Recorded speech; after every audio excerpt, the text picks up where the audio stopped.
بسم اللہ الرحمن الرحیم. شروع اللہ کا نام لے کر جو بڑا مہربان نہایت رحم والا ہے. اقرأ باسم ربك الذي خلق خلق الإنسان من علق اقرأ وربك الأكرم الذي علم بالقلم علم الإنسان ما لم يعلم كلا إن الإنسان ليطغى أن رآه استغنى إن إلى ربك الرجعى. اے نبی صلی اللہ علیہ وآلہ وسلم، اپنے پروردگار کا نام لے کر پڑھو جس نے تمام کائنات کو پیدا کیا، جس نے انسان کو خون کی پھٹکی سے بنایا.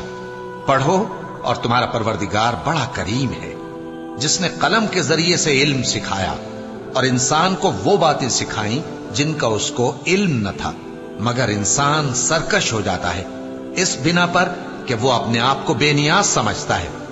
کچھ شک نہیں کہ سب کو تمہارے پروردگار ہی کی طرف لوٹ کر جانا ہے.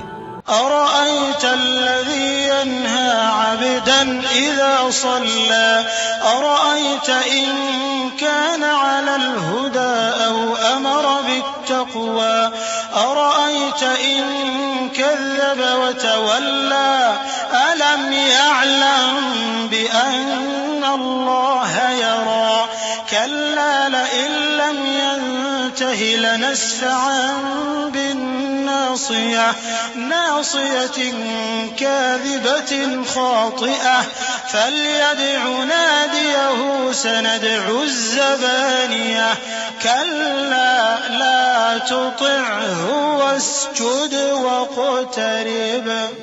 کیا تم نے اس شخص کو دیکھا جو منع کرتا ہے، یعنی ایک بندے کو جب وہ نماز پڑھنے لگتا ہے؟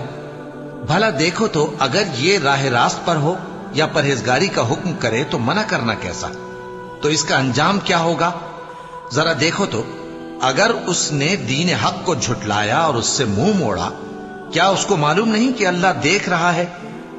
دیکھو اگر وہ باز نہ آئے گا تو ہم اس کی پیشانی کے بال پکڑ کر گھسیٹیں گے، یعنی اس جھوٹے خطاکار کی پیشانی کے بال.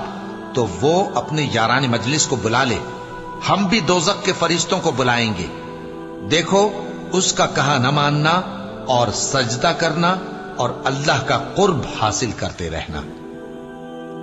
چونکہ آیت سجدہ تلاوت کی گئی ہے لہذا سامعین پر سجدہ واجب ہے.